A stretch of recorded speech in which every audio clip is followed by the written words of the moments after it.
नमस्कार दोस्तों, आज हम जिस व्यक्तित्व या जिस शख्सियत की चर्चा करने जा रहे हैं उसका नाम है निराला। इनका पूरा नाम है सूर्यकांत त्रिपाठी निराला, लेकिन आमतौर पर आप जब लिखते या पढ़ते हैं तो निराला जो कि उनका उपनाम है वही नाम प्रयोग में आता है, वही नाम इस्तेमाल किया जाता है। तो हम आज सूर्यकांत त्रिपाठी निराला अर्थात निराला के बारे में चर्चा करेंगे। निराला के बारे में जब हम चर्चा करेंगे तो ये पाएंगे कि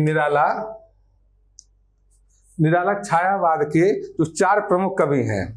आप छायावाद के कवियों को पर नजर डालेंगे तो छायावाद के 4 प्रमुख कवि हैं जिनको छायावाद के 4 स्तंभ बोला जाता है। कौन कौन से छायावाद के 4 प्रमुख स्तंभ है आप देखेंगे। सबसे पहले तो निराला, फिर हुए प्रसाद यानी जयशंकर प्रसाद, फिर हुए सुमित्रानंदन पंत और चौथी हुई महादेवी वर्मा। छायावाद के जो 4 प्रमुख स्तंभ है तो निराला उनमें से एक प्रमुख स्तंभ है। अब जब वो छायावाद के एक प्रमुख स्तंभ है तो होगा क्या इसका प्रभाव? इसका प्रभाव ये हम देखेंगे कि उनमें छायावाद की जो विशेषताएं होती हैं वो सब निराला के साहित्य पर आपको विद्यमान मिलेंगी। उसके अलावा भी विशेषताएं होंगी, लेकिन छायावाद की जो विशेषताएं हैं वो सभी विशेषताएं निराला के साहित्य में आपको दिखाई पड़ेंगी। अब छायावाद की क्या विशेषताएं हैं? छायावाद की जो विशेषताएं हैं वो हमने छायावाद वाला जो वीडियो है, छायावाद वाला जो लेक्चर है उस पर तो विस्तार से बताया है, विस्तार से पढ़ाया है। लेकिन यहाँ पर हम चूंकि निराला पढ़ रहे हैं तो मोटे तौर पर जो छायावाद की विशेषताएं हैं उनकी हम चर्चा कर लेते हैं जो कि निराला के साहित्य में दिखाई पड़ती हैं। जैसे छायावाद की विशेषता क्या है? सबसे पहले एक तो स्वच्छंदतावाद दिखाई पड़ेगा आपको। स्वच्छंदता दिखाई पड़ेगा। स्वच्छंदता का मतलब क्या है? स्वच्छंदता का मतलब को है कोई भी रीति या परंपरा का बंधन नहीं होगा। किसी भी रिवायत, परंपरा या लोक नीति का आपको यहाँ पर इनके साहित्य में बंधन नहीं मिलेगा। दूसरा हम देखते हैं कारण क्या है। दूसरा कारण जो आपको मिलेगा छायावाद का जो दूसरा प्रभाव मिलेगा वो दूसरा प्रभाव ये है कि यहाँ पर नारी का महत्व अत्यधिक मिलेगा। नारी के प्रति दृष्टिकोण है वह परंपरागत जो दृष्टिकोण है उससे भिन्न दृष्टिकोण मिलेगा। परंपरागत दृष्टिकोण क्या है? जो मध्यकालीन दृष्टिकोण है वहां पर नारी क्या है? भोग्य वस्तु है। यह सिर्फ क्या है? देह की वस्तु है। आप देखेंगे नारी क्या है? देह की वस्तु है। इससे ज्यादा महत्व आपको नहीं मिले दिखाई पड़ेगा वहां। नारी क्या है? उपादान है सिर्फ। किस चीज का उपादान? श्रृंगार का एक उपादान है नारी। तो संयोग श्रृंगार से संबंधित साहित्य दिखाई पड़ता है उसका एक उपादान है नारी। तो यहाँ पर नारी के प्रति इस तरह का दृष्टिकोण जो परंपरागत है वो छायावाद में आके बदल गया था। छायावाद में नारी क्या हो गई? देह की वस्तु की बजाय मानसिक वस्तु या उसका अपना स्वतंत्र व्यक्तित्व माना गया नारी का।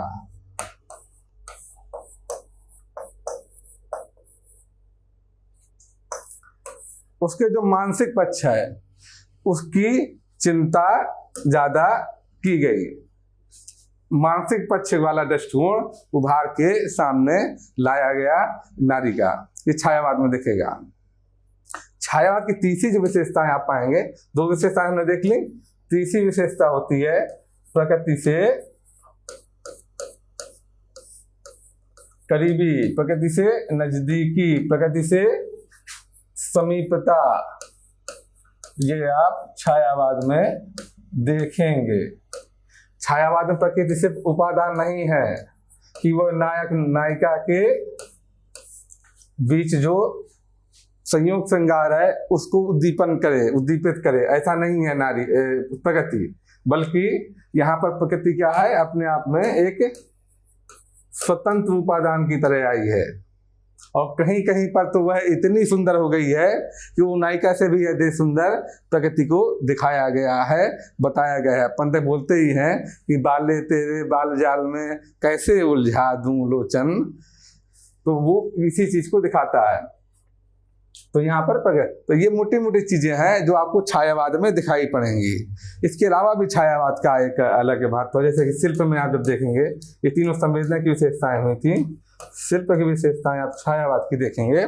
शिल्प की विशेषता क्या है? शिल्प की विशेषता यह है कि एक तो कोमलकांत होगी भाषा,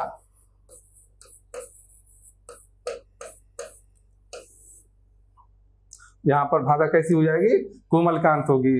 आपको उपमान का खूब प्रयोग मिलेगा, लाक्षणिकता का खूब प्रयोग मिलेगा। शब्दों की 3 शक्तियां मैंने बताई थी, अभिधा, लक्षणा, व्यंजना। तो यहाँ पर लक्षणा का प्रयोग खूब मिलेगा आपको।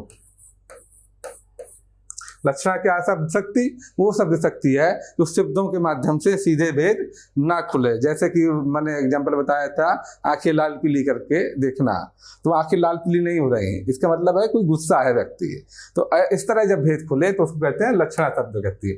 तो उपमान का खूब प्रयोग मिलेगा आपको, लक्षणा शब्द शक्ति का खूब प्रयोग मिलेगा, कोमलकांत भाषा मिलेगी, नए नए शब्द गढ़े गए उसमें, ये सब आपको खूब मिलेगा छायावाद में। ये सब प्रभाव आपको निराला के काव्य में दिखाई पड़ेगा, इसलिए हम लोगों ने अभी चर्चा की। अब हम निराला के बारे में जो विशेषताएं हैं उनके साहित्य की आगे देखते हैं। अब हम जब भी किसी साहित्यकार का साहित्यिक परिचय पढ़ते हैं तो पहले उसका जीवन परिचय देखते हैं। जीवन परिचय हम क्यों एनालिसिस करते हैं, क्यों विश्लेषण करते हैं जीवन परिचय का?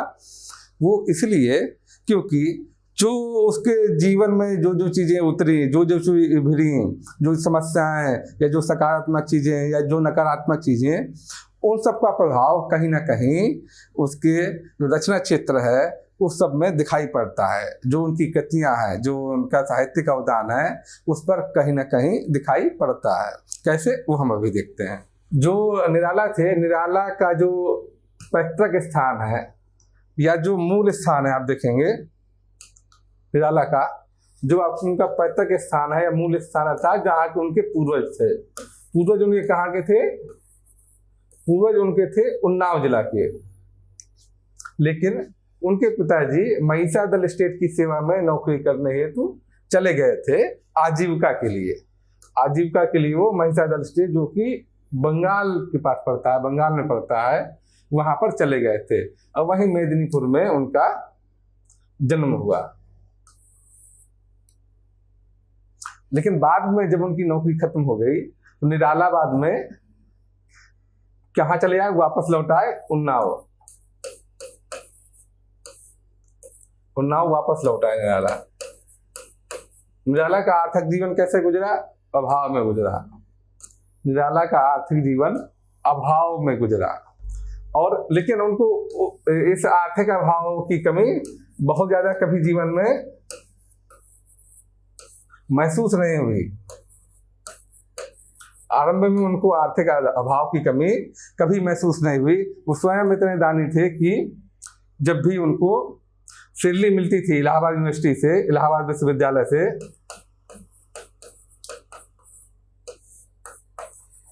तो उनको जब तनख्वाह मिलती थी, जो भी गरीब आदमी उनको सामने दिखता था, किसी ने उनसे मांगा तो उसको दे देते थे। सबसे ज्यादा उन्हें आर्थिक अभाव की कमी कब खली? आर्थिक अभाव की कमी तब खली जब उनकी प्रिय पुत्री थी सरोज, उसकी मृत्यु हो गई बीमारी के कारण, और वह उसका इलाज नहीं करा पाए। आर्थिक विपन्नता के कारण इलाज नहीं करा पाए। उस समय उनको सबसे ज्यादा कमी इस चीज की खली। और इसका जिक्र उन्होंने कहा किया है, आप देखेंगे कि इसका जिक्र उन्होंने जो सरोज स्मृति कविता है उसमें स्पष्ट रूप से इसका जिक्र किया है कि किस तरह आर्थिक अभाव के कारण वो उनकी पुत्री चली गई। और उन्होंने जो लिखा भी है उस कविता में कि उनके जितने सदकर्म हो, कार्य जो भी उनके सकारात्मक कार्य हैं वो सभी अर्पित करती है। वो अपनी पुत्री का एक तरह से जो बोलते हैं पिंडदान वो करना चाहते हैं। उन्होंने उसमें इच्छा जताई है कि मेरे सारे कर्म मेरी पुत्री को लग जाएं। वो पूरे कविता रूप में ही आप पढ़ें कविता तो उसमें ये सब चीजें आई हैं। आज से जो सरोज स्मृति उनकी कविता है उसमें स्पष्ट रूप से ये दिखता है, जहां पर इसलिए मैं उसकी चर्चा कर रहा हूं। लेकिन आप देखेंगे निराला ने कभी भी सिद्धांतों से समझौता नहीं किया। सरोज स्मृति में जिस तरह आर्थिक अभाव का जो घटनाएं हुई, जिस वजह से उनको आत्मा को बड़ा कष्ट पहुंचा, उस सब का वर्णन है। लेकिन इसके बावजूद भी निराला फिर से उठ खड़े हुए। वो किस कविता में दिखाई पड़ता है? राम की शक्ति पूजा में।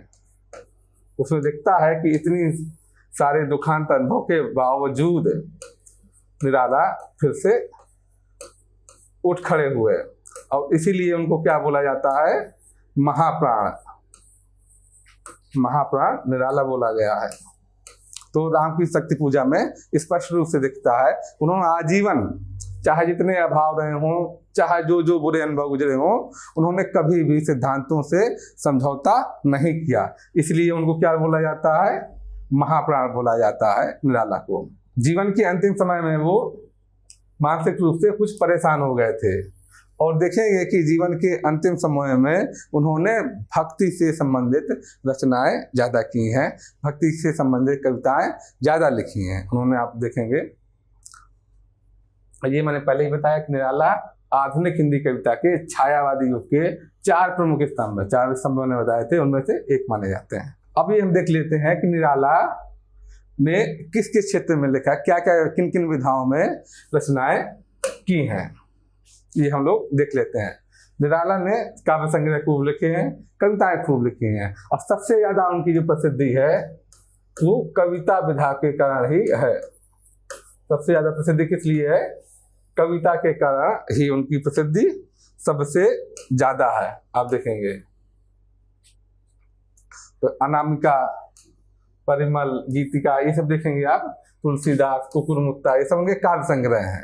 इस तरह उन्होंने उपन्यास भी लिखे हैं कुछ, जैसे अप्सरा, अलका, प्रभावती, कुल्ली भाट, बड़ा प्रसिद्ध उनका उपन्यास है। बिल्लेश्वर बकरिया, ये सब बड़े प्रसिद्ध उपन्यास हैं। कहानी संग्रह लिली की बड़ी मधुर कहानी है, लिली आप पढ़ेंगे, बड़ी मीठी कहानी है। सुकुल की बीवी, चतुरी चमार, ये बड़ी ये लंबी कहानी है, बड़ी कहानी है, बड़ी प्रसिद्ध कहानी है, आप पढ़ेंगे। जो ये सब जो निबंध है उनके बारे में चर्चा की गई है।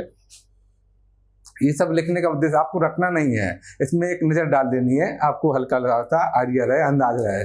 बस ये सब इसीलिए लिखी गई है यहाँ पर, ताकि आपको पता रहे कि वो सिर्फ कवि नहीं थे, उन्होंने अन्य किस किस विधाओं में रचनाएं की और किन किन चीज़ों के बारे पर ज़्यादा कलम चलाई है।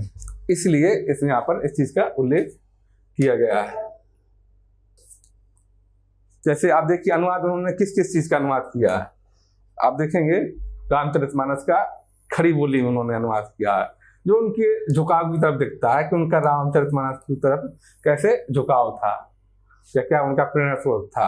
आनंद मठ बांग्ला का बड़ा प्रसिद्ध उपन्यास है, बंकिम चंद्र चट्टोपाध्याय द्वारा लिखा हुआ, और उसी उपन्यास का अंश है जो हम वंदे मातरम जो राष्ट्रीय गीत के तौर पर गाते हैं। ये इसी उपन्यास का आनंद मठ का ही हिस्सा है, अंश है। और ये किस पर लिखित है? यह जो सन्यासी विद्रोह हुआ था बंगाल में, सन्यासी विद्रोह, उसी पर यह उपन्यास आधारित है, आनंद मठ। तो इसका उन्होंने बांग्ला से अनुवाद किया हिंदी में। और देख लिया आप कपाल कुंडला, दुर्गेश नंदी, ये सब बंगाल के उपन्यास रहे हैं, जो कि राष्ट्रीय धारा के उपन्यास हैं, राष्ट्रीय चेतना के उपन्यास हैं। तो इन सब से दिखता है कि वो किस तरह से राष्ट्रवाद की तरफ झुके हुए थे निराला। राजरानी, देवी चौधरानी, ये सब राष्ट्रीय चेतना के उपन्यास है। आप देखेंगे, ये सारे उपन्यास आप देखेंगे।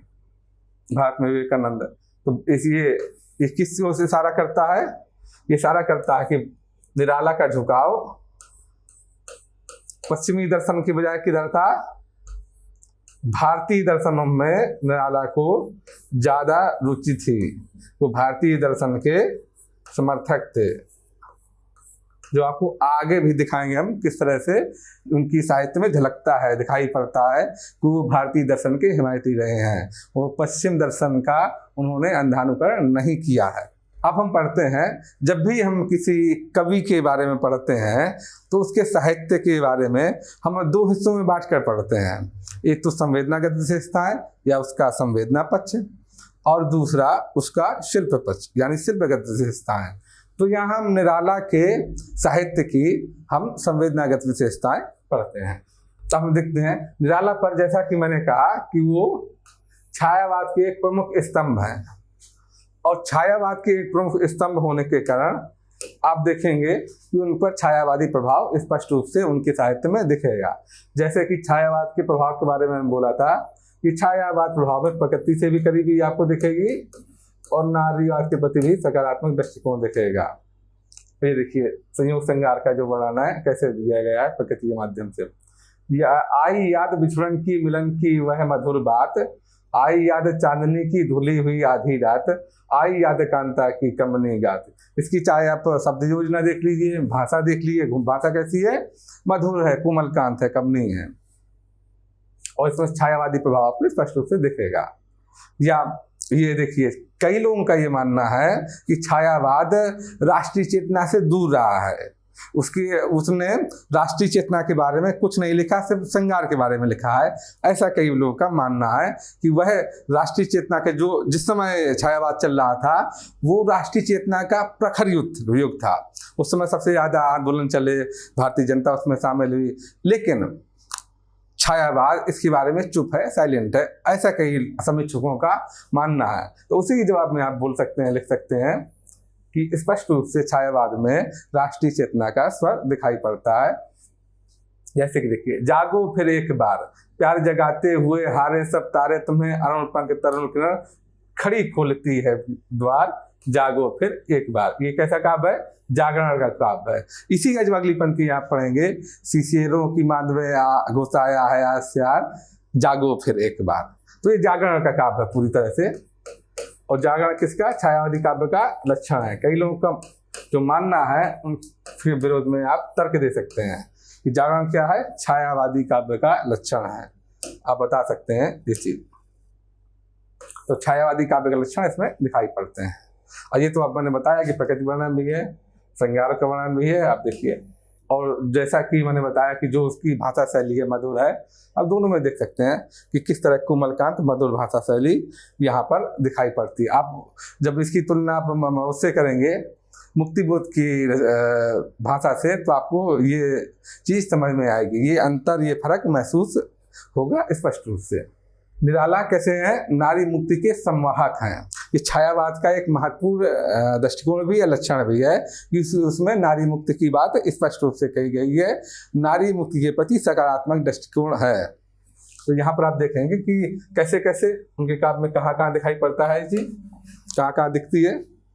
पुत्री पर कविता, आप जब आप पूरा पाठ्यक्रम पढ़ेंगे या साहित्य में देखेंगे तो पुत्र पर तो बहुत सारी कविताएं लिखी गई हैं, पुत्र पर बहुत सारी कविताएं लिखी गई हैं, लेकिन पुत्री पर कविता आपको सिर्फ यही पढ़ने में आएगी। कौन सी, सरोज स्मृति। पुत्री की याद में या स्मृति में जो कविता लिखी गई है, ये एकमात्र कविता आपको पाठ्यक्रम में दिखेगी जो पुत्री की स्मृति में लिखी गई है।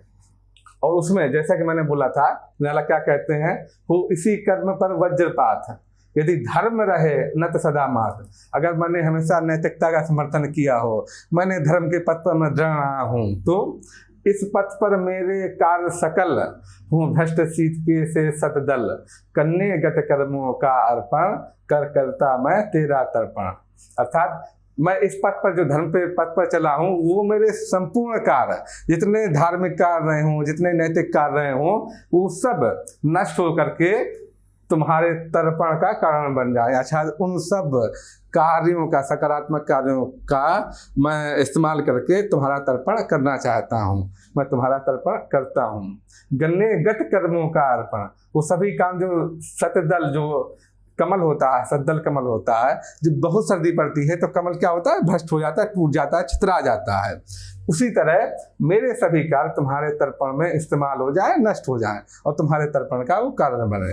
ऐसा निराला कर रहे हैं कि यदि मैंने सकारात्मक कार्य किए हों, मैंने न्याय के पक्ष में हमेशा मैं खड़ा रहा हूँ, मैंने नैतिक कार्य किए हों, वो सभी कार्य तुम्हारे तर्पण में सहयोग करें, योगदान करें। तो ये जो है पुत्री पर स्नेह की कविता है, ये और कहीं दिखाई आपको नहीं पड़ेगी।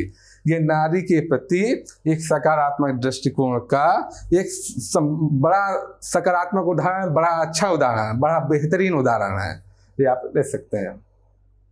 दूसरा, नारी मुक्ति के संवाहक में हम क्या देख सकते हैं, एक चीज तो ये हुई जो बेहतरीन उदाहरण है। दूसरा, जैसे विधवा की वेदना के बारे में आप देखिए, वह इष्ट देव के मंदिर की पूजा सी, वह दीप सिखासी शांत भाव में लीन, वह क्रूर काल तांडव की स्मृति रेखा सी, कि क्रूर काल तांडव के कारण वह इस स्थिति में आ गई है, विधवा हो गई है।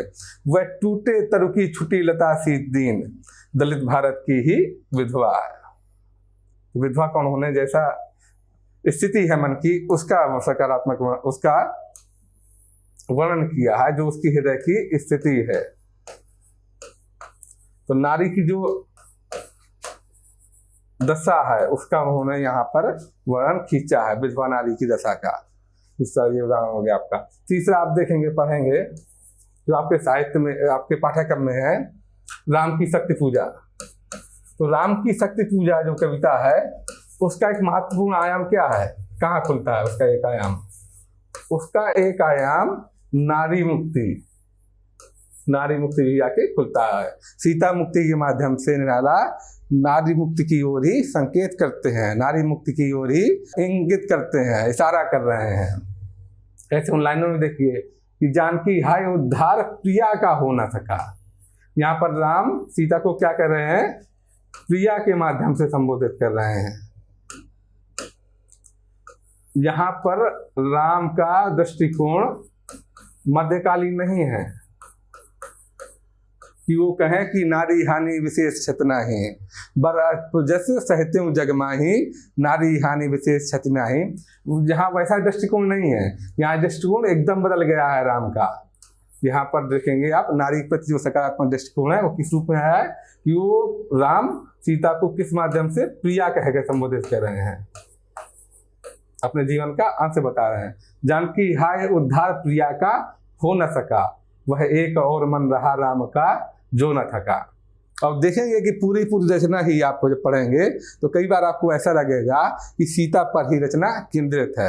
हर पल राम सीता के बारे में ही सोच रहे हैं, देख रहे हैं, और युद्ध के केंद्र में एक तरह से सीता ही है। तो ये जो अहमियत है नारी की और नारी मुक्ति की जो चर्चा की गई है, वो निराला के साहित्य की महत्वपूर्ण विशेषता है। प्रकृति से करीबी, ये भी छायावाद का विलक्षण है और निराला के काव्य में आपको खूब दिखाई पड़ेगा। प्रकृति से करीबी,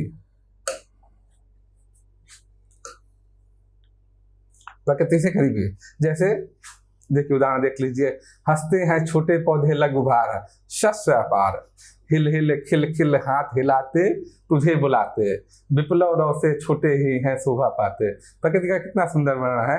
यहाँ पर उसका मानवीकरण भी किया गया है प्रकृति का। तो यहाँ पर कौन सा अलंकार होगा, मानवीकरण अलंकार का भी यह उदाहरण है। अच्छा, आपको छायावाद में निराला काव्य में मानवीकरण अलंकार का प्रयोग खूब मिलेगा। पूरे छायावाद में मानवीकरण अलंकार का प्रयोग आपको बहुत आयास से दिखाई पड़ेगा। यह एक उसका मानवीकरण अलंकार का उदाहरण है और प्रकृति का बहुत ही सटीक सकारात्मक बिंब प्रस्तुत करता है। आप बिंब में भी इसको लिख सकते हैं, प्रकृति से करीबी के उदाहरण में भी यह कोटेशन यूज कर सकते हैं और मानवीकरण अलंकार में भी यह कोटेशन आप इस्तेमाल कर सकते हैं। और आपको करना भी यही है कि एग्जाम के पॉइंट ऑफ व्यू से, परीक्षा के दृष्टिकोण से ज़्यादा कोटेशन याद करने के बजाय आप ऐसे कोटेशन याद करें कि एक ही कोटेशन से आपके कई सारे काम निकल जाएं। बहुत ज़्यादा कोटेशन आप नहीं याद कर सकते क्योंकि वहाँ पर परीक्षा में इतना दबाव रहता है प्रश्न पत्र में कि आपको वैसे भी बहुत ज़्यादा चीज़ें याद रखनी संभव नहीं होंगी। तो आप ऐसा करिए, हमेशा ऐसे कोटेशन यूज करिए कि एक कोटेशन से ही आप कई सारी जगह उनका प्रयोग कर सकें, बहुत सारी जगह इस्तेमाल कर सकें उनका। जैसे इसका मैंने बताया कि आप 3 जगह इस्तेमाल कर सकते हैं। ये बिंब का ये, अच्छा ये आप कर कैसे पाएंगे, ये आप कर ऐसे पाएंगे, ये आपको पता होना चाहिए कि ये बिंब में कैसे प्रयोग किया जा सकता है, इसमें बिंब है कि नहीं है और कौन सा बिंब है। जब तक आप बिंब के बारे में समझ नहीं रखेंगे, जब तक आप अलंकार के बारे में समझ नहीं रखेंगे, तब तक आप इसका प्रयोग नहीं कर पाएंगे। आपको खुद से आना चाहिए पकड़ना कि इन पंक्तियों में कौन सा अलंकार है। अब बहुत ज़्यादा अलंकार की बात नहीं करूंगा मैं, मोटा मोटा सा 3 आपके जो शब्द वाले अलंकार और 3-4 अर्थ वाले अलंकार, कम से कम इनके बारे में तो जानकारी आपको रखनी ही चाहिए, क्योंकि बड़ा आसान भी है। और जब हमने शोभाकारक धर्म जो पढ़ाया था, चर्चा की है इसमें, उस वाले वीडियो में, उसमें स्पष्ट रूप से ये कैसे आपको अलंकार पकड़ना है ये मैंने उसमें बताया है, आप देख सकते हैं ध्यान से उसमें। तो ये बड़ा आसान है अलंकार पकड़ना। तो यहाँ पर आपने देखा कि मानवीकरण अलंकार है और प्रकृति से कहेगी, प्रकृति का कितना सुंदर बिंब निराला ने खींचा है। ओज तथा अवदात के कवि हैं निराला। जो आप छायावाद के 4 कवि पढ़ेंगे, 4 में से सबसे ज्यादा ओज और अवदात निराला के साहित्य में ही आपको दिखेगा। छायावाद भी ओज का काव्य है, ओज के काव्य में खूब मिलेगा आपको, लेकिन सबसे ज्यादा ओज आपको निराला के काव्य में दिखाई पड़ेगा, स्पष्ट रूप से दिखाई पड़ेगा। उसकी एक वजह क्या है कि राष्ट्रवाद की चेतना बाकी कवियों में भी है, निराला में आपको ज्यादा दिखेगी, स्पष्ट रूप से दिखेगी, प्रत्यक्ष तौर पर दिखेगी। आप प्रसाद के भी साहित्य पढ़ेंगे तो उसमें स्पष्ट रूप से दिखेगा। उनके जो नाटक हैं उसमें जो गीत हैं, अधिकांश गीत आपको राष्ट्रवादी गीत मिलेंगे। इसके अलावा भी जो उन्होंने साहित्य लिखा है, काव्य साहित्य, तो उसमें राष्ट्रवाद दिखाई पड़ेगा। लेकिन निराला में तो आपको प्रत्यक्ष रूप से आपको राष्ट्रवाद दिखता है। उनके साहित्य में राष्ट्रवाद खूब आया है और इसीलिए उसमें ओज की भावना बहुत है, ओज की भावना खूब है और औदात्य की भावना भी है, आप उसमें देखेगा। कैसे देख लेते हैं, ऐसे शेरों की मान में आया है आयस्यार, जागो फिर एक बार, जागो फिर एक बार, ये लाइन देखिए उसी की है। या यह गुरु गोविंद सिंह के संदर्भ में लेके लाइन लिखी गई है कि 1.25 लाख पर एक को चढ़ाऊंगा, गोविंद सिंह निज नाम तब कहाऊंगा। ये गोविंद सिंह का ही कथन है, गुरु गोविंद सिंह जी का ही कथन है कि 1.25 लाख से एक लड़ाऊं तब मैं गुरु गोविंद कहाऊं। ये उन्होंने बोला ही था, खालसा जो उनकी सेना थी उसके लिए, कि मेरा एक सिपाही 1.25 लाख मुगल सैनिकों के बराबर है। ये उन्हीं कथन है जो उसके संदर्भ से यहाँ पर आया है। ये इसी एक ही कविता का हिस्सा है दोनों, कि 1.25 लाख पर एक को चढ़ाऊंगा, गोविंद सिंह ने नाम तब बजाऊंगा। ये पढ़ने से ही आपको लगेगा कि वो पूर्ण स्वर में लिखा गया है। निराला के काव्य में आपको स्वतंत्रता, देश प्रेम और क्रांति का जय घोष स्पष्ट रूप से दिखाई पड़ेगा। लेकिन ये क्रांति वो वाली क्रांति नहीं है आपकी मार्क्सवादी क्रांति। मार्क्सवाद के प्रभाव निराला में है, लेकिन ये मार्क्सवादी जो क्रांति होती है कि उसके बाद से शासन कैसे संभाला जाएगा, उसके आधार पर मार्क्सवादी क्रांति बाकी क्रांतियों से अलग है। तो ये क्रांति का समर्थन यानी क्रांतिकारियों का समर्थन, कहने का मतलब क्रांतिकारियों का समर्थन की बात हो रही है। जो क्रांतिकारी देशभक्त थे उनके समर्थन की बात हो रही है, उनके जयघोष की बात हो रही है। स्वतंत्रता, देश प्रेम और क्रांति का जयघोष आपको दिखाई पड़ेगा। जैसे युवक जनों की है जान, खून की होली जो खेली, पाया है लोगों में मान, खून की होली जो खेली। ये किसकी ओर इशारा कर रहे हैं, किसके संदर्भ से? निराला बात कर रहे हैं ये क्रांतिकारियों से, जो क्रांतिकारी देशभक्त थे, चंद्रशेखर आजाद या भगत सिंह या इस तरह जो इन लोगों का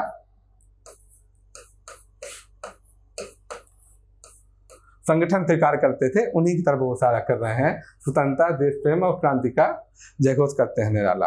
और इन सब के आधार पर आप लिख सकते हैं कि छायावादी काव्य कहीं से भी राष्ट्रवाद से कटा भी नहीं है। उसके लिए भी ये बड़े सटीक एग्जाम्पल है, सटीक कोटेशन है, आप इस्तेमाल कर सकते हैं। ये सब भी इस्तेमाल कर सकते हैं, सब इस्तेमाल आप कर सकते हैं वहाँ पर। निराला ने अपने साहित्य में, अपने काव्य में जो दलित हैं, वंचित हैं, निम्न वर्ग के व्यक्ति हैं, शोषित हैं, तो शोषित जन का या वंचित जन का हर जगह पर समर्थन किया है। दलितों का, वंचितों का, किसानों का। तो ऐसे शोषित और वंचितों जन का पूरे साहित्य में उनको आप देखेंगे कि उन्होंने समर्थन किया है। निराला ने इन लोगों का समर्थन किया है, स्पष्ट रूप से उनके साहित्य में दिखेगा। जैसे दलित जन पर करो करुणा, दीनता पर उतर आए, प्रभु तुम्हारी शक्ति वरुणा, दलित जन पर करो करुणा। दीनता पर उतर आए, प्रभु तुम्हारी शक्ति अरुणा, दलित जन पर करो करुणा। तो ये देखेंगे या स्पष्ट रूप से, या और उसके अलावा भी उनके बहुत सारा साहित्य, जैसे कि ये भिक्षुक पर, एक गरीब भिखारी है, उस पर ये लिखा गया है कि वह आता दो टूक कलेजे को करता, पछताता पथ पर आता, पेट पीठ दोनों मिलकर हैं एक, चल रहा लकुटिया, लकुटिया मतलब छोटी सी जो लकड़ी होती है, लकुटिया टेक, डंडी टेक के चल रहा है। तो ये भिक्षुक पर लिखी गई उनकी कविता है, कविता का नाम भिक्षुक ही है। तो उसके बारे में, गरीबी के बारे में ये वर्णन किया है। निराला के साहित्य में ऐसा वर्णन खूब मिलेगा, और इसीलिए इन सब वर्णन के कारण ही उनको एक तरह से माना जाता है कि उन पर समाजवाद का प्रभाव या मार्क्सवाद का प्रभाव कह दिया जाता है कि उन पर मार्क्सवाद का प्रभाव है। लेकिन वो मार्क्सवाद का जो टिपिकल दृष्टिकोण है, द्वंद्वात्मक भौतिकवाद और क्रांति वाला जो दृष्टिकोण है, वैसा आपको दृष्टिकोण यहाँ पर उस तरह का उतना गहरे स्वर में आपको उस तरह से नहीं दिखाई पड़ेगा। वो यांत्रिक रूप से मार्क्सवादी नहीं है, उस बात का दृष्टिकोण आपको नहीं दिखेगा। लेकिन वंचित वर्गों के प्रति करुणा निराला के अंदर उत्पुत है। उनके पूरे साहित्य में देखेंगे कि वंचित और दलित जनों की प्रति करुणा स्पष्ट रूप से दिखाई पड़ती है। जैसे ये किसान के ऊपर लिखा उन्होंने पूरा, जीर्ण बाहु है शीर शरीर, जीर्ण बाहु है शीर्ण शरीर, तुझे बुलाका कसक अधीर, हे विप्लव के वीर। विप्लव का मतलब विद्रोह, ये क्रांति की ओर है निराला संकेत कर रहे हैं, हे विप्लव के वीर। वो इस दशा में, इस जो व्यवस्था में परिवर्तन चाहते हैं, इसमें किसानों का इतना बुरी तरह से शोषण हो रहा है। चूस लिया है उसका सार, हार मात्र ही, हार मतलब हड्डी, हार मात्र ही है आधार, हे जीवन के पारावार। हे जीवन, किसान के लिए कह रहे हैं कि हे जीवन के पारावार, मतलब जो सबको जीवन प्रदान कर रहा है, अन्न प्रदान करके, उसी का क्या दुर्दशा है, कितनी दुर्गति है हमारे देश में, उसी के बारे में कह रहे हैं कि इसके लिए क्रांति होनी ही चाहिए। तो ये किसान के बारे में आप हो गए। आप लिखेंगे ये दलितों के बारे में, ये गरीब भिखारी के बारे में, भिक्षुक के बारे में, ये कोटेशन आप इस्तेमाल कर सकते हैं। तो यहाँ पर इसी वजह से बोला गया है कि निराला पर समाजवादी दर्शन का, मार्क्सवादी दर्शन का प्रभाव है। निराला ने दर्शनों सिद्धांतों की यांत्रिकता का विरोध किया है, यांत्रिकता का विरोध किया। दर्शनों सिद्धांतों का उन्होंने विरोध नहीं किया कहीं पर, लेकिन यांत्रिकता का विरोध किया है, और हर तरह के दर्शनों की यांत्रिकता का, चाहे वो समाजवाद हो, मार्क्सवाद हो, या अन्य पश्चिमी दर्शन। ये सब लाइन से आप देखेंगे कि ये सब बेंजाइन के चाहे दर्शन हो, चाहे ये सब जितने देखें, फ्रायड, लिप्टन, फेल्सी, ये सब क्या है, आपको जो पश्चिमी विचारक हैं उन सब के नाम हैं। तो उन सब के जो दर्शन है, उन सभी दर्शनों का निराला ने उनकी यांत्रिकता का विरोध किया है। उन्होंने दर्शनों का विरोध नहीं किया किसी भी दर्शन का, बल्कि उसमें जो जड़ता है, उसमें जो यांत्रिकता है कि नहीं यही चीज़ सही है, बाकी गलत है। जो बताया गया है, जिस तरह से दर्शनों में बताया गया है कि सिर्फ यही चीज़ सही है, और जिस तरह से उसको जड़वत बना दिया गया है दर्शनों को, उसका उन्होंने विरोध किया। जैसे कि ये देखिए, T.S. इलियट उस समय बड़ा प्रसिद्ध नाम था, कहीं का रोड़ा कहीं का पत्थर, T.S. इलियट ने जैसे दे मारा, पढ़ने वाले ने भी जिक्र पर रखकर, कहा लीजिए लिख दिया जहां सारा। ये आप देखें, इलियट का आपने नाम कहाँ सुना होगा। इलियट का जो देखेंगे प्रभाव, इलियट के 3 सिद्धांत होते हैं, वो आपने उसमें जब असाध्य वीणा पढ़ी होगी, असाध्य वीणा में, आप असाध्य वीणा के वीडियो में देखेंगे T.S. इलियट का नाम आता है। T.S. इलियट के 3 प्रमुख सिद्धांत है, यहाँ पर उतना चर्चा करने की जिक्र नहीं है, लेकिन असाध्य वीणा में इस पर पूरी चर्चा हुई थी कि उसका जो वस्तुनिष्ठ समीकरण सिद्धांत हो, चाहे परंपरावाद का सिद्धांत हो, वो सब सिद्धांतों की वहां पर हमने चर्चा की थी। यहाँ पर करने का उतना जिक्र नहीं, मतलब नहीं है, समय ज़्यादा दर्द होगा। तो यहाँ पर T.S. इलियट हो गया जैसे, या ये सब देखिए कुकुर मुत्ता वाले, उसमें निराला ने उन सब की यांत्रिकता कैसे विरोध किया। चाहे बेंजाइन का दर्शन हो, आप देखिए ये Om plus Brahmavarta, cosmopolitan, metropolitan, और ये फ्रायड के कौन सा दर्शन है, सिगमंड फ्रायड का मनोविश्लेषणवाद, लिप्टन, फेल्सी, फलसफा, ये सब आप देखेंगे। तो आप देखेंगे इन सब की यांत्रिकता का निराला ने विरोध किया है, इनकी जड़ता का विरोध किया है।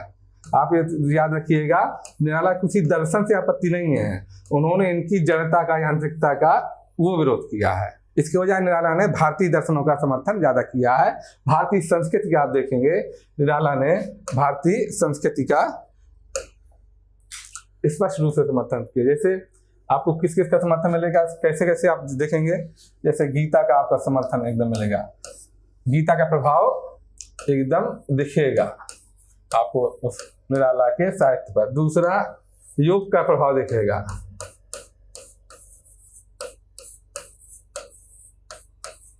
योग का प्रभाव आपको निराला पर दिखेगा। तीसरा एक दर्शन होता है नव्य वेदांत,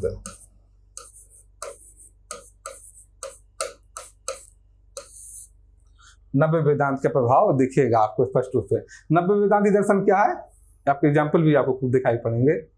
नव्य वेदांती दर्शन ये है, वो बोलता है नव्य वेदांती दर्शन कि जो प्रकृति है या जगत है, ये प्रकृति है, ये जगत है, ये क्या माया नहीं है, ये मिथ्या नहीं है। जो परंपरागत जो दर्शन था वेदांत, वो जगत को मिथ्या मानता था, लेकिन जो नव्य वेदांत है वो जगत को मिथ्या नहीं मानता, उसको माया नहीं मानता, बल्कि वो ईश्वर की ही एक तरह के उपादान मानता है। वो मानता है कि ईश्वर का ही एक रूप है जो प्रकृति है। तो इसलिए प्रकृति की सुंदरता में आप देखेंगे जिस तरह से वर्णन किया गया है कि ये ईश्वर का ही उपादान है, वो आप आगे इसका एग्जाम्पल भी आएगा। तो ये चीज जो कि प्रकृति माया ना होकर ईश्वर का ही उपादान है, ये कहलाता है नव्य वेदांती दर्शन। मैं आपको बता दे रहा हूँ कि इन दर्शनों का प्रभाव, इन जो विचारधाराएं हैं उनका प्रभाव निराला पर दिखता है। गीता का प्रभाव, योग का प्रभाव और नव्य वेदांत का। आगे जो एग्जाम्पल आएंगे मैं बताता भी जाऊंगा कि कहाँ कहाँ दिख रहा है। जैसे ये पश्चिम की उक्ति नहीं, गीता है, गीता है, तो गीता का महत्व उन्होंने निराला ने साबित किया है, दिखाया है। ये सिर्फ एक लाइन ले ली गई क्योंकि आप जो लाइन आपको याद करने में सुविधाजनक रहती है वो लाइन कोटेशन के तौर पर यहाँ पर उठाई गई है। पूरी जब आप कविता पढ़ेंगे तो उसमें पूरा विवरण मिलेगा, लेकिन उतना याद करना या उतना लिखना संभव नहीं होता, इसलिए एक लाइन उठा के यहाँ पर लिखी गई है, रखी गई है। जब आप छायावाद पढ़ेंगे तो मैंने बताया था कि छायावाद की एक महत्वपूर्ण, जो सबसे महत्वपूर्ण विशेषता है वो है स्वच्छंदतावाद। स्वच्छंदतावाद जब पढ़ेंगे, ये भी बड़ा एक दर्शन है, बड़ा विचार है। उसमें जो सबसे महत्वपूर्ण चीज है वो है व्यक्तिवाद या व्यक्तिगत स्वतंत्रता वाद या वैयक्तिक स्वतंत्रता। वैयक्तिकता का वर्णन या वैयक्तिकता का महत्व स्वच्छंदतावाद का एक अहम पहलू है, सबसे जरूरी पहलू है, सबसे महत्वपूर्ण पहलू है। तो चूंकि छायावाद पर स्वच्छंदतावाद का प्रभाव है, स्पष्ट रूप से प्रभाव है, इसलिए आप देखेंगे कि पूरे छायावाद में व्यक्तिवाद पर वैयक्तिकता का महत्व अत्यधिक दिया गया है। और इसीलिए व्यक्तिगत स्वतंत्रता था, व्यक्तिगत स्वतंत्रता का, चाहे वो नारी मुक्ति के संबंध में हो, चाहे वो विश्व मुक्ति के संबंध में हो, चाहे वह मानव मुक्ति के संबंध में हो, और चाहे वो और नीचे उतर जाइए आप शिल्प पक्ष में छंद मुक्ति के संबंध में हो, हर जगह मुक्ति की बात की गई है। वो इसी स्वतंत्रतावाद का या इस प्रभाव आप समझ सकते हैं, वैयक्तिकता की स्वतंत्रता का प्रभाव आप समझ सकते हैं। कैसे कैसे दिखता है आप देख लीजिए। मुझ भाग्यहीन की तू संभल, ये जो मुझ दिख रहा है यानी वो अपने बारे में बात कर रहे हैं निराला, वो अपने जीवन कथा बता रहे हैं, अपने बारे में बोल रहे हैं। किसका प्रतीक है? वैयक्तिकता का। वो अपने बारे में चर्चा कर रहे हैं। आप पुराने उसमें देखेंगे तो अपने बारे में चर्चा नहीं मिलेगी, जो पुराने कवियों में उसमें देखेंगे तो उसमें हमेशा ईश्वर के बारे में या अन्य चीज़ों के बारे में चर्चा मिलेगी। अपने बारे में अपनी वैयक्तिकता का वर्णन बहुत कम मिलेगा, ना के बराबर मिलेगा। लेकिन जैसा कि वो अपने बारे में बता रहे हैं, मुझ भाग्यहीन की तू संभल, वर्ष बाद जब हुई विकल, दुख ही जीवन की कथा रही, क्या कहूँ आज जो नहीं कही। ये जो वर्णन दे रहे हैं वो अपनी जीवन कथा का वर्णन दे रहे हैं, आत्मकथा बता रहे हैं। निराला अपने बारे में बोल रहे हैं कि दुख ही जीवन की कथा रही, क्या कहूँ आज जो नहीं कही, जो अब तक नहीं कही अब क्या मैं बोलूँ उसको, दुख ही जीवन की कथा रही। तो ये जो निशान चाहे मुझ हो जो अपने बारे में बता रहे हैं, चाहे ये निराला के अपनी वैयक्तिकता का वर्णन है, अपनी आत्मकथा का वर्णन है। या ये देखिए, गहन है ये अंधकारा, नहीं शशिधर नहीं तारा, स्वार्थ के अवगुंठनों से हुआ है लुंठन हमारा। ये अपने बारे में निराला बोल रहे हैं कि किस तरह से स्वार्थी लोगों की वजह से किस तरह से हमें परेशानी हुई है, किस तरह से मुश्किलें हुई हैं। और ये सत्य बात भी है कि निराला का जो साहित्यिक जीवन था वो इस तरह से जो सामाजिक जो स्वार्थ की भावनाएं हैं उनकी वजह से कैसे कैसे प्रभावित हुआ, कितना मुश्किल हुई उनको अपने कविता संग्रह छपवाने में, कितना समस्या हुई। ये उनके जो आप पढ़ेंगे, कई सारी कविताएं पढ़ेंगे, चाहे सरोज स्मृति हो उसमें तो बहुत विस्तार से आया है, उसके अलावा भी कई कविताएं हैं जहाँ पर ये सब दिखता है। बादल राग कविता जो है उनकी, उसमें भी कुछ कुछ दिखता है। सबसे ज़्यादा जो वर्णन है वो सरोज स्मृति में ही खुलकर सामने आया है।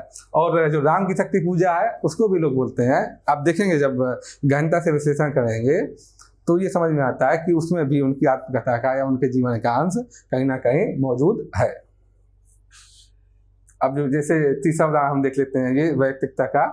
स्नेह निर्झर बह गया है, रेत जीवतन रह गया है, मैं अलक्षित हूँ, यही कवि कह गया है। वो अपने बारे में बोल रहे हैं कि कैसे मैं किनारे कर दिया गया हूँ, मैं अलक्षित हूँ, जो मुख्य धारा से किस तरह से मुझे किनारे कर दिया गया है, मैं अलक्षित हूँ, यही कवि कह गया है। स्नेह निर्झर बह गया है, जीवन कैसा हो गया है, रेत की तरह हो गया है, जिसमें कोई रस नहीं, नीरस हो गया है, सूखा हो गया, कोई स्निग्धता नहीं है, कोई जीवन में रस नहीं बचा। इसके बारे में निराला चर्चा कर रहे हैं। तो वैयक्तिकता का वर्णन जो कि छायावाद का लक्षण है, स्वच्छंदतावाद का लक्षण है, आप देखेंगे इसमें मौजूद है। अभी तक हमने पढ़े निराला के काव्य की संवेदनागत विशेषताएं। अभी हमने संवेदना पढ़ी, अब हम शिल्प पक्ष पढ़ते हैं निराला के साहित्य का। निराला ने क्या क्या लिखा? कहानियां भी लिखी, उपन्यास भी लिखा, निबंध भी लिखा, अनुदित ग्रंथ भी लिखे। लेकिन सबसे ज्यादा ख्याति उनकी किसको लेकर है? कविता को लेकर है सबसे ज्यादा ख्याति। सत्य बात है, सबसे ज्यादा जो लोकप्रियता उनकी कविताओं के लेकर ही है निराला। दूसरा देखते हैं हम निराला के साहित्य की भाषा। निराला संस्कृत के बड़े अच्छे विद्वान थे, बांग्ला के भी विद्वान थे, क्योंकि बांग्ला से ही उन्होंने अनुवाद किया बहुत सारे नाटकों का, जो हमने उस समय देखा था, चाहे दुर्गेश नंदी हो, कृपाल कुंडला हो, आनंद मठ हो, उन सब का जो अनुवाद किया था बांग्ला से किया था। तो बांग्ला के भी बड़े विद्वान थे, लेकिन संस्कृत प्रसिद्ध हस्ते वो आप देखेंगे तो उनकी जो भाषा है संस्कृत निष्ठ है। एक तो वजह ये है कि वो विद्वान थे, दूसरी वजह क्या है कि ये कौन सा युग है? छायावादी युग है। और छायावाद की भाषा कैसी है? मधुर है, कोमलकांत है। अगर भाषा मधुर रखनी है, कोमलकांत रखनी है, तो उसमें किसका प्रभाव ज्यादा होगा? आप देखिए संस्कृत का प्रभाव उसमें। अगर तत्सम भाषा लिखना है, शुद्ध हिंदी लिखनी है, तो संस्कृत का प्रभाव उसमें बढ़ाना पड़ेगा। संस्कृत के प्रभाव से ध्वनियां मधुर हो जाती हैं। तो इसलिए जैसे कि आप तुलसीदास के काव्य में, तुलसी काव्य में भी देखेंगे कि उन्होंने कई जगह संस्कृत का प्रभाव और संस्कृत जो शब्द है, संस्कृत शब्दों का क्या कर लिया है? अवधीकरण कर लिया है, क्योंकि संस्कृत के शब्द क्या होते हैं? मधुर होते हैं बहुत। तो उन्होंने संस्कृत के शब्दों का अवधीकरण कर लिया। जैसे पानी होता है, एक शब्द आप पढ़ेंगे पानी, जब आप शादी का कार्ड पढ़ते होंगे तो उसमें शब्द होता है पानी। पानी का मतलब क्या है? पानी ग्रहण समारोह बोला जाता है शादी को, पानी ग्रहण समारोह। पानी ग्रहण क्यों बोला जाता है? पानी का मतलब होता है हाथ।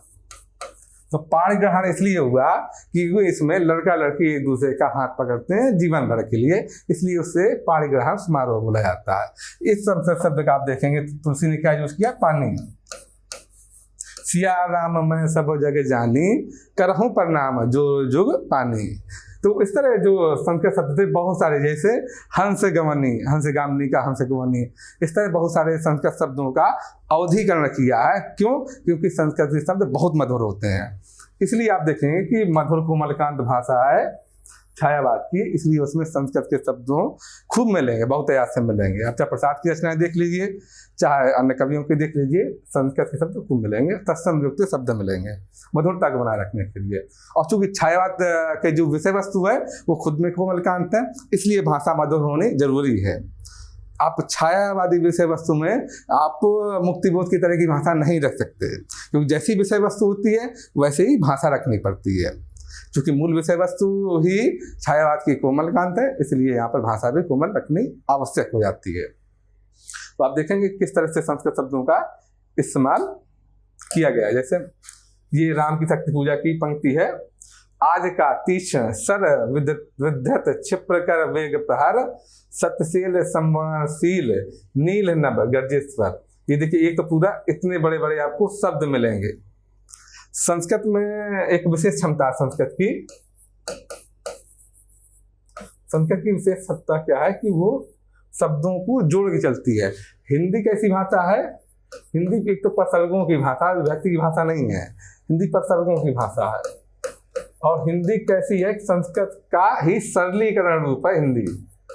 और जब सरलीकरण होता है किसी भाषा का, तो उसमें क्या किया जाता है कि शब्द या चीज़ें अलग अलग कर दी जाती हैं ताकि वो आम जनता के समझ में आए, आसानी से आम जनता प्रयोग कर सके, इस्तेमाल कर सके। तो जब भी किसी भाषा का या किसी भी चीज़ का सरलीकरण होगा तो उसका विश्लेषण कर दिया जाता है, अलग अलग कर दी जाती हैं चीज़ें, संश्लेषण की बजाय विश्लेषण किया जाएगा। तो हिंदी क्या है? संस्कृत का सरलीकरण रूप है, इसलिए शब्द या चीज़ें अलग अलग हैं, उसमें अलग अलग रखी गई हैं। संस्कृत में क्या होता है? शब्दों को जोड़कर इकट्ठा बना दिया जाता है, बड़े शब्द बना दिए जाते हैं, और संस्कृत में ये गुण मौजूद है।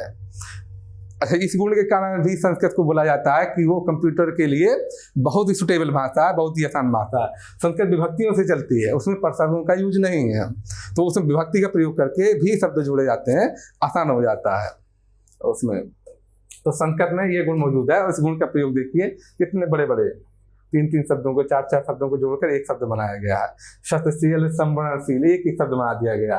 नील नभ गर्जेश्वर एक ही शब्द, देखिए कितना बड़ा बड़ा। इससे मधुरता भी आ रही है और किस तरह से शब्दों को जोड़कर रूप प्रदान किया गया है।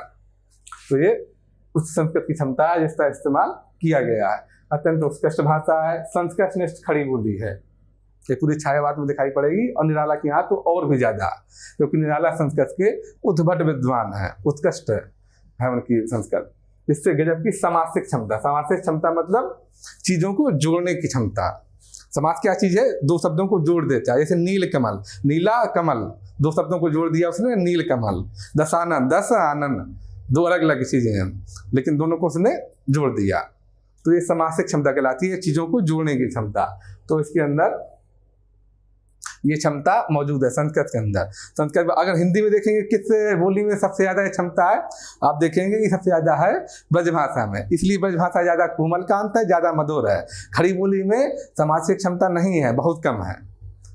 तो ये माना जाता था कि खड़ी बोली में समासिक क्षमता नहीं है, लेकिन यहाँ पर देखिए खड़ी बोली को ही छायावादी कवियों ने किस तरह से इस्तेमाल किया संस्कृत के जरिए कि उसमें भी समासिक क्षमता उत्पन्न कर दी है, पैदा कर दी है।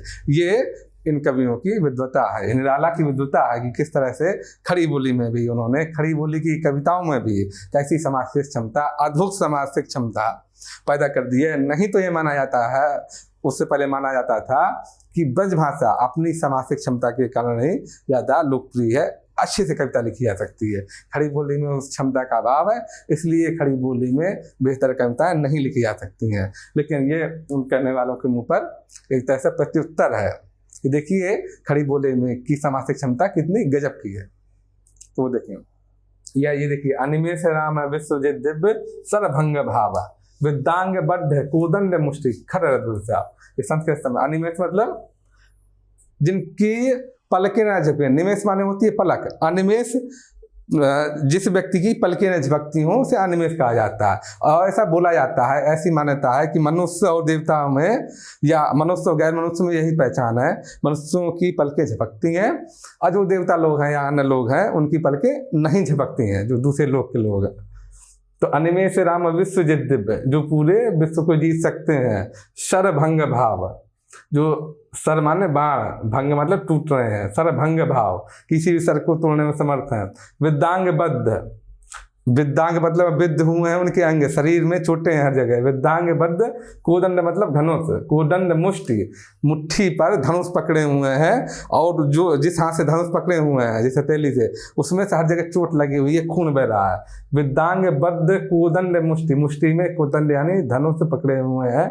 खर रुधिर साव, खर मतलब घाव से, रुधिर मतलब रक्त, खून साव मतलब बह रहा है, विद्यांग बद्ध बड़ी तेजी से उसे बद्ध किए हुए हैं, मुट्ठी से धनुष को पकड़े हुए हैं और उस मुट्ठी से उस शरीर से खून बह रहा है, इसका जिक्र किया गया है। संस्कृत शब्द देखिए। आगे देखते हैं भाषा में उनकी भाषा की विशेषताएं क्या है निराला की, कि भाषा भावों के अनुसार रूप बदल लेती है। एक जो अच्छा रचनाकार है उसकी पहचान यही मानी जाती है कि जैसी विषय वस्तु होगी रचना की, जैसी परिस्थितियां उसमें होंगी, उसी के अनुसार भाषा रूप बदल ले। ये आप चामुक्तिबोध में देखेंगे ये चीज, या गेय में देखेंगे, या किसी भी सफल रचनाकार में, अच्छे रचनाकार में यह विशेषता मौजूद होगी कि उसकी भाषा भावों के अनुसार अपना रूप बदलेगी। यहाँ पर देखिए, एक तरफ ये देखिए, जब श्री राम का वर्णन हो रहा है राम की शक्ति पूजा में, तो वहाँ पर भाषा देखिए, और एक इसकी भाषा देखिए, कितना आपको जमीन आसमान का फर्क नजर आएगा कि भाषा भावों के अनुसार रूप बदल रही है। यहाँ पर बात किसकी हो रही है? नवाब के बाग की हो रही है। जो नवाब ने बाग लगवाया है उसका वर्णन है, उसकी सुंदरता का वर्णन है। देखिए, गजनबी का बाग मनहर लग रहा था, एक सपना जग रहा था सांस में तहजीब की। इसकी जो आगे लाइन है आप देखेंगे तो वो सब एक पूरी करीब 8-10 पंक्तियां हैं, उसमें देखेंगे पूरा आप उर्दू के शब्द मिलेंगे। तो जैसा जिस चीज़ का वर्णन हो रहा है उसी हिसाब से आपको देखेंगे कि शब्द मिलते चले जा रहे हैं। सांस पर तहजीब की, गोद पर तरतीब की। तो वहाँ मैं दिखाना चाहता था कि यहाँ पर देखिए आपको सब शब्द कैसे मिल रहे हैं, संस्कृत के। जैसा भाव का वर्णन चल रहा है, रामायण का वर्णन चल रहा है, तो आपको सब शब्द संस्कृत के मिलेंगे। और यहाँ पर कैसा है, जब नवाब के बाग का वर्णन मिल रहा है तो आपको शब्द कैसे मिलेंगे, उर्दू के मिलेंगे। ये देखिए, तहजीब, तरतीब, ये सब शब्द उर्दू के हैं। या उदाहरण देखिए, ये देखिए, इसमें शब्द कैसे हैं, ओज वाले हैं। ये ओज की कविता है, शेरों की मांद में आया है आज स्यार, जागो फिर एक बार। ये पूरा ओज पूर्णधन की कविता है। तो जैसे भाग आपका भाव बदल गया, वैसे ही शब्द बदल गए, भाषा बदल गई। तो यहाँ पर ओज वाला भाव है तो यहाँ पर भाषा उस हिसाब से बदल जाएगी। या ये देखिए, ये संयोग श्रृंगार का वर्णन है। ये देखिए, संयोग श्रृंगार का वर्णन मिलेगा आपको। ये संयोग श्रृंगार का वर्णन है, तो देखिएगा कितनी मधुर भाषा है, बिंब कितना मधुर है। नैनों का नैनों से गोपन प्रिय संभाषण, नैन से नैन बात कर रहे हैं। पलकों का नव पलकों पर प्रथमोत्थान पतन। अब पलक ऊपर, जब एक बार भाषण हुआ, संभाषण हुआ, तो पलकें वो पुरानी पलकें नहीं रह गई, कैसी हो गई, नव पलकें नवीन हो गई, बदल गई। पलकों का नव पलकों पर प्रथमोत्थान पतन, कैसे पलक झपक रहे हैं एक दूसरे को देख के, नैन से नैन बातें कर रहे हैं। तो इसकी भाषा देखिए कितनी मधुर है, और इसकी भाषा कितनी भोजपूर्ण है, उसकी भाषा देख लीजिए। तो उसी हिसाब से भाषाएं सब, जैसे जैसे भाव बदलेगा, भाव के हिसाब से भाषाएं बदलेंगी, भाषा बदलेगी उसकी। किसी भी जो रचना के आ रहा है, तो निराला के यहाँ आप देखेंगे कि यह स्पष्ट रूप से दिखाई पड़ता है। अब अगला बिंदु देखते हैं, भाषा का ही देखते हैं कि सभी प्रकार के शब्दों की स्वीकृति। सभी स्रोत के आधार पर 4 तरह के शब्द माने गए, आप जानते ही हैं। तत्सम, जो कि संस्कृत शब्द है, संस्कृत से आए सीधे। तद्भव, इनका अपभ्रंश रूप, बिगड़ा हुआ रूप। तत्सम तद्भव। देशज, जो कि स्थानीय भाषा के शब्द होते हैं, स्थानीय शब्द हैं। विदेशज, जो बाहर से आए हैं। तो आपको हर तरह के शब्द अलग अलग कविताओं में अलग अलग भाव भूमि के अनुसार हर तरह के शब्दों की स्वीकृति प्रदान की गई है। एक अच्छा रचनाकार हर तरह के शब्दों को लिखता भी है, हर तरह के शब्दों की स्वीकृति प्रदान करता भी है। आप देखेंगे बड़ा रचनाकार। जैसे ये देखिए, यहाँ पर एकदम भाव और भाषा दोनों बदल गई हैं। रोज पड़ता रहा पानी, तू हरामी खानदानी। ये देखिए भाषा इस तरह की, जैसे जैसे भाव बदलेगा भाषा ही बदलेगी। अब ये सुन बे गुलाब, ये शब्द जो बे शब्द है या ये शब्द है, ये सब क्या है, ये देशज भाषा है, देशज शब्द है। भूल मत जो पाई खुशबू रंगो आप, ये उर्दू है, विदेशज है, अरबी फारसी है। खुशबू अरबी फारसी शब्द है। खून, ये भी। चूसा खाद का तूने अशिष्ट, ये अशिष्ट होगा, संस्कृत है। तो इस तरह देखेंगे कि आपकी हर तरह के शब्दों की स्वीकृति है, चाहे विदेशज हो, चाहे तत्सम हो, शब्द हो, चाहे देशज हो, ये सब आप देखेंगे हर तरह। जैसे जैसे भाव बदलेगा, जैसे जैसे मांग है भाषा की, उसी तरह से शब्द प्रयोग में आएंगे, प्रयुक्त होंगे, उसी तरह से शब्द प्रयोग में आएंगे।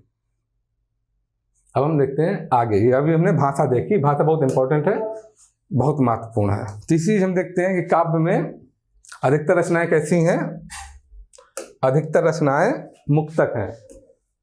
जो काव्य में रचनाएं हैं मुक्तक हैं, लंबी कविताएं लिखी हैं, लंबी कविताएं भी खूब लिखी हैं, छोटी कविताएं भी खूब मिलेगी।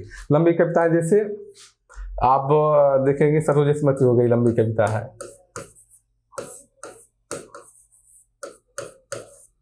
राम की शक्ति पूजा, ये लंबी कविता है। राम की शक्ति पूजा लंबी कविता है। तुलसीदास इनकी हो गई लंबी कविता, आप देखेंगे। इस तरह से और भी कविताएं हैं तो लंबी कविताएं खूब लिखी हैं निराला ने। और मुक्तक छंद ज़्यादा लिखे हैं, मुक्तक रचनाएं ज़्यादा लिखी हैं इन्होंने। खंड काव्य महाकाव्य आपको नहीं दिखेंगे। और एक आगे पढ़ेंगे मुक्त छंद, जो निराला का कहा जाता है। एक विशेष चीज है निराला की मुक्त छंद। आमतौर पर जो छंद होता है वो कैसा होता है, जो हम इस्तेमाल करते हैं छंद में, जो परंपरागत छंद का ढंग है वो है कि छंद में क्या होगी, तुकबंदी होगी। पहली चीज तो तुकबंदी होगी, दूसरा मात्राएं होंगी उसमें।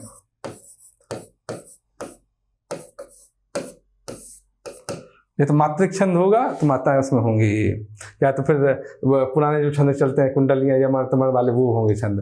तो आपको ये सब दिखाई, तुकबंदी जरूर दिखाई पड़ेगी जो परंपरागत छंद है। और मात्रिक छंद कौन से, आपके दोहा चौपाई ये में होंगे, तो उसमें मात्राएं होंगी। मुक्त छंद में आप देखेंगे कि तुकबंदी आपको कहीं नहीं दिखेगी, तुकबंदी दिखेगी ना मात्राओं का बंधन होगा, तो मुक्त छंद कहा जाता है। निराला ने इसको चालू किया था। कई लोग हालांकि उपहास में उसको केचुआ छंद कह देते हैं या रबड़ छंद भी कह देते हैं, बहुत जगह आपको इसका वर्णन मिलेगा, केचुआ छंद या रबड़ छंद। लेकिन उसको मुक्त छंद को बाद में, उस समय तो लोगों ने भले उपहास किया हो, लेकिन बाद में बड़ी स्वीकृति मिली और बहुत बड़ी मात्रा में रचनाकार उसमें रचनाएं करते रहे हैं मुक्त छंद में। हालांकि निराला का मुक्त छंद बहुत ही उच्च कोटि का है, बहुत ही बेहतर है। उसमें तुकबंदी नहीं मिलेंगे, इस तरह के मात्राओं का बंधन नहीं मिलेगा, तो वो छंद है मुक्त छंद। हम देख रहे थे, बात कर रहे थे। अब अगला पॉइंट कौन सा है, अलंकार। जब आप अलंकार पढ़ेंगे, निराला के छंद में, निराला की कविता में अलंकार खूब मिलेंगे, हर दूसरी लाइन में लगभग मिलेंगे। जैसे कि इसकी देखिए, हे पुरुष सिंह, तो यहाँ पर उपमान और उपमेय का क्या किया गया है, भेद रहित आरोप है। उपमान और उपमेय दोनों ही एक हो गए हैं, दोनों में कोई अंतर नहीं बचा। पुरुष और सिंह में कोई अंतर नहीं बचा। पुरुष किस लिए बोला जा रहा है, राम के लिए। तो राम और सिंह दोनों में कोई अंतर नहीं बचा, कोई अंतर नहीं छोड़ा गया। इसलिए यहाँ पर कौन सा अलंकार है, ये होगा रूपक अलंकार। जब उपमेय और उपमान में कोई अंतर न बचे, भेद रहित आरोप हो उपमेय में उपमान का, तो रूपक अलंकार होता है। हे पुरुष सिंह, तुम भी ये शक्ति करो धारण। तो यहाँ पर कौन सा अलंकार है, रूपक अलंकार है। ये देखिए, निसी हुई विगत नभ के ललाट, तो इसमें यहाँ पर क्या है, मानवीकरण कर दिया गया नभ का। तो कौन से अलंकार है, मानवीकरण अलंकार है। नभ के ललाट पर प्रथम किरण, मस्तक पर शंकर, पद पद्मों पर। पद और पद्म में क्या है, कोई अंतर नहीं है, जोड़ दिए गए दोनों, बिल्कुल एक ही बना दिया गया है। पद और पद्मों को, पद्म मतलब कमल, कमल और जो चरणों को एक ही बना दिया गया है, चरण कमल। तो यहाँ पर कौन सा अलंकार हुआ, ये हुआ रूपक अलंकार, क्योंकि दोनों में कोई अंतर नहीं बचा, कोई भेद नहीं बचा पद और पद्म में। तो यहाँ पर हुआ रूपक अलंकार। इस तरह से अलंकार खूब मात्रा में मिलेंगे आपको, लगभग हर दूसरी लाइन पर अलंकार उपस्थित, कोई ना कोई अलंकार दिखाई पड़ जाएगा। निराला के यहाँ बड़े सुंदर सुंदर बिंब मिलेंगे, जैसे कि ये अद्भुत बिंब है, आप देखेंगे। लख मतलब देखकर, लख शंकाकुल हो गए। क्या देखकर, जब राम की शक्ति पूजा की पंक्ति है कि राम जब याद कर रहे हैं भीमा की मूर्ति, तो उसी को देखकर लख शंकाकुल हो गए, अतुल बल शेष शयन। अतुल जिनके पास अतुलित बल है, शेष शयन, शेष नाग पर शयन करने वाले हैं कौन, नारायण भगवान विष्णु अर्थात राम, क्योंकि राम उन्हीं के अवतार हैं। लख शंकाकुल हो गए, अतुल बल शेष शयन। अब देखिए जो बिंब खींचा गया है, खिंच गए द्रगों में या नेत्रों में, खिंच गए नेत्रों में, किसके नेत्रों में, खिंच गए द्रगों में, किसके, राम के, राम के नेत्रों में खिंच गए द्रगों में सीता के राममय नयन।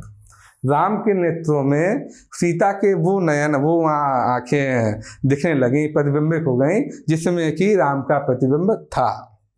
तो यहाँ पर बिंब के अंदर बिंब देखिएगा कितना सुंदर बिंब उपस्थित किया है निराला ने। आपको राम की शक्ति पूजा में एक से एक बिंब मिलेंगे, बड़े सुंदर सुंदर बिंब दिखाई पड़ेंगे। तो ये एक बड़ा सटीक, बड़ा अच्छा उदाहरण है बिंब का। अगला बिंदु हम देखते हैं इसमें प्रतीक का प्रयोग, प्रतीकों का प्रयोग कैसे कैसे है। जैसे राम की शक्ति पूजा जो कविता है उसके कई आयाम खुलते हैं। उसमें राम बहुत सारी चीज़ों के प्रतीक हैं। जैसे राम किसके प्रतीक है? नैतिक व्यक्ति की। कोई भी नैतिक व्यक्ति जो सत्य के पक्ष पर खड़ा है, परेशान हो रहा है, सत्य के पक्ष पर अडिग रूप से खड़ा है और शक्ति अन्याय के पक्ष में झुकी हुई है, वहाँ पर राम, वो व्यक्ति राम का ही प्रतीक है। राम उस व्यक्ति के प्रतीक हैं इस कविता में। राम और किसके प्रतीक हैं? गांधी के, और स्वयं किसके? निराला के भी। क्योंकि निराला का जीवन भी ऐसा ही रहा कि वो जीवन भर सत्य के पक्ष में झुके रहे, सत्य के पक्ष पर खड़े रहे, अडिग रहे, और इसके बाद भी उनको अभावों का सामना करना पड़ा था, क्योंकि शक्ति किसके पक्ष में झुकी थी? अन्याय के पक्ष में झुकी हुई थी। तो यहाँ पर वो निराला की आत्मकथा भी कही जाती है, राम की शक्ति पूजा। जैसे कि कई जगह ये देखिए, शेरों की मांद में आया है आज सियार, जागो फिर एक बात। तो सियार किसका प्रतीक है? यहाँ पर ब्रिटिश शासन का, अंग्रेजों का प्रतीक है। ब्रिटिश शासन का, ब्रिटिश सरकार का प्रतीक है सियार। और शेरों की मांद मतलब भारत देश में, भारतवर्ष में शेरों की मांद में आया है आज सियार। शेर मतलब भारतवर्ष के लोग, मांद मतलब जो देश है भारत। शेरों की मांद में आया है आज सियार, जागो फिर एक बार। इसमें सियार किसका प्रतीक है? ब्रिटिश शासन का प्रतीक है, आप देखेंगे। तो इस तरह प्रतीकों का इस्तेमाल हुआ है। शिल्प का हम 7वां पॉइंट देखते हैं, वो है नाद सौंदर्य। नाद सौंदर्य किस लिए आवश्यकता होती है? नाद सौंदर्य की, क्योंकि इससे क्या बढ़ता है? कविता की आयु बढ़ जाती है। कविता जबान पर, एक जबान से दूसरे जबान पर चली जाती है। अगर नाद सौंदर्य नहीं है तो कविता रटी नहीं जा सकती, याद नहीं हो सकती, तो ज़्यादा फैलती नहीं है, लंबी आयु नहीं होती। तो नाद सौंदर्य की आवश्यकता पड़ती है और इससे कविता सुंदर भी लगती है। नाद सौंदर्य कैसे दिखता है? जैसे प्रकृति का वर्णन है कि उसमें जो आवाज़ें हैं उनका वर्णन किया जाए। जैसे देखिए नाद सौंदर्य में, अन्याय जिधर है उधर शक्ति कहते छल छल। मतलब क्या है? नेत्र छलछला गए हैं, ये आंसू छलछला होते हैं, नेत्र में अश्रु छलछला होते हैं, तो उसका वर्णन किया गया है। छल छल से आंसू बहने लगे हैं आंख से। अन्याय जिधर है उधर शक्ति कहते छल छल। झक, या फिर ये देखिए, झक झक झलकती वहनी वामा के द्रग त्यों त्यों। वामा के नेत्रों में, वामा यानी जो भीमा यानी दुर्गा देवी की जो वर्णन हो रहा है, तो झक झक झलकती वहनी, उनकी आंख में कैसे झक झक वहनी झलक रही है उनके नेत्रों में, तो इसका वर्णन किया गया है। तो यहाँ पर झक झक देखिए, बड़ा अच्छा उदाहरण है संगीतात्मकता का, नाद सौंदर्य का, या छल छल, ये देखिए। तो इस तरह हमने निराला के संवेदना पक्ष भी पढ़ा, निराला के साहित्य का, और शिल्प पक्ष भी पढ़ा। संगीतात्मकता में यहाँ की वो भी आता है, तुकबंदी, वो सब चीज़ें, लेकिन ये चीज़ें जो आ रही हैं ये स्पष्ट रूप से दिख रही हैं, बहुत इंपॉर्टेंट है। अभी हमने निराला में संवेदना पक्ष पढ़ा, शिल्प पक्ष पढ़ा, और हमने ये भी देखा कि किन किन दर्शनों का प्रभाव है। दर्शनों का प्रभाव फिर भी मैं एक बार दोबारा भी याद दिला दूं आपको। निराला के साहित्य में मार्क्सवाद का हमने पढ़ा ही था कि दलित, वंचित और किसानों पर जो उनका विशेष स्नेह है, जो लगाव है, तो उससे दिखता है कि मार्क्सवाद का प्रभाव, लोग बोलते हैं समाजवाद का प्रभाव दिखता है। दूसरा जो दर्शन है गीता, गीता के दर्शन का प्रभाव आपको स्पष्ट रूप से दिखेगा। निष्काम भक्ति का, जो गीता का निष्काम कर्म है, और भी गीता का और भी तरीके से प्रभाव देखेगा। तीसरा नव्य वेदांत का प्रभाव, नव्य वेदांत का प्रभाव आपको स्पष्ट रूप से दिखेगा। जब आप वो कविता पढ़ेंगे राम की शक्ति पूजा में, तो जो उसमें शक्ति की कल्पना की गई है या देवी की कल्पना की गई है, वो देखिएगा आपको पूरी तरह से प्राकृतिक है, प्रकृति पर है। तो वहाँ पर आपको नव्य वेदांत का स्पष्ट रूप से प्रभाव दिखेगा। इसके अलावा भी बहुत सारी जगह पर दिखेगा, लेकिन वहाँ पर तो बिल्कुल साक्षात दिखेगा, प्रत्यक्ष रूप से आपको नव्य वेदांत का प्रभाव वहाँ पर दिखेगा कि किस तरह से प्रकृति को ही ईश्वर का उपादान माना गया है वहाँ पर। तो इन सब का प्रभाव भी दिखेगा, और भी देखेंगे प्रभाव, लेकिन ये मोटा मोटा तौर पर बड़े स्पष्ट रूप में दिखता है। स्वच्छंदतावाद का प्रभाव दिखता ही है, आप देखेंगे निराला ने हमेशा मुक्ति की बात की है, यहाँ तक कि शिल्प में भी मुक्ति की बात की है और मुक्त छंद को उन्होंने प्रचलित किया। तो ये सब चीज़ें हमने देखी निराला के बारे में। तो यहाँ पर हम इस टॉपिक को अब ख़त्म करते हैं। अब नेक्स्ट टॉपिक में, नेक्स्ट वीडियो में हम नए कवि के बारे में चर्चा करेंगे। नमस्कार।